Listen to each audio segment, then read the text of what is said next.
Hello guys! Welcome back to my YouTube channel!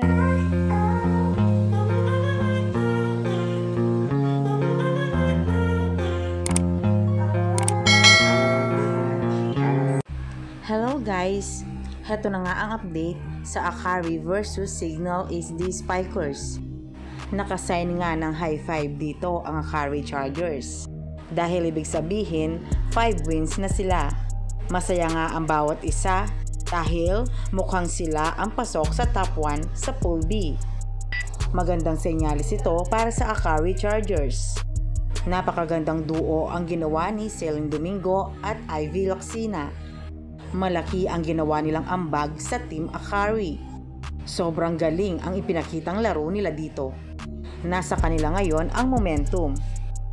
Pagkatapos nga ng laro, mapapansin mo dito kumaripas nga ng takbo si Ivy Loxina. Siya ay patungo sa kanyang ina na si Mami Herna. Nasilayan niya ito na nanonood. Tila ngayon lang sila nagkaroon ng panahon na magkitang mag-ina. Dahil noong simula na ang PBL, naging busy na talaga si Ivy. Kaya ngayon na-miss nila ang isa't isa. Hindi nga napigilan ni Mami Herna na umiyak dahil nga sa sobrang proud niya kay Ivy Loxina. Niyakap niya ito ng mahigpit. Mararamdaman mo talaga ang pagkamis niya sa kanyang anak.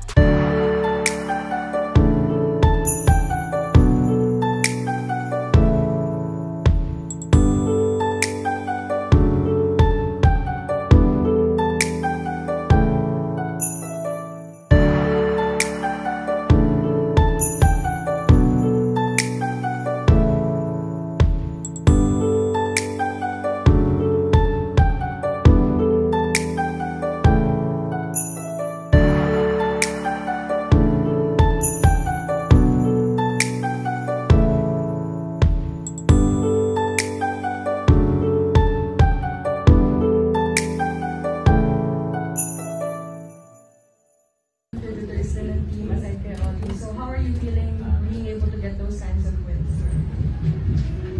Kung ano naman po yung lagi ko sinasabi na kung ano naman po yung kaya kong ibigay sa team and yung support na kailangan po ni Oli. Kami naman po mga local players, tutulungan po namin. Thank you. The floor is open for questions. Coach, since this is your first conference with Akari, what does this 5-0 start mean to you? Actually, we have a good player like Oli. So actually this match, it's not necessary to using double substitution. Why are you using a double substitution? Because of that, I want to make an improvement for everyone. Not only this conference, for maybe next conference or next conference, like for the future. I was thinking about the future of Akari. So we just start to work on that. So hopefully this work on, then keep going. Make it our improvement. For Seth, siyempre kakarating mo lang sa Akari nung last conference. Ngayon, ano yung nakita mong napakalaking improvement ng team para dito sa 5-0 start? To be honest, I must say it's really Coach Taka and his system. And also yung mga dagdag sa ating mga players like Ivy, Kamoy, Danny, and Cams. Very big help talaga sila in this new Akari team. So There were things that I wasn't doing well, like with my attack and block. So I think the coaches did a really good job today of just giving a lot of feedback so we can work on those things. thank you all. So, ayun na nga guys.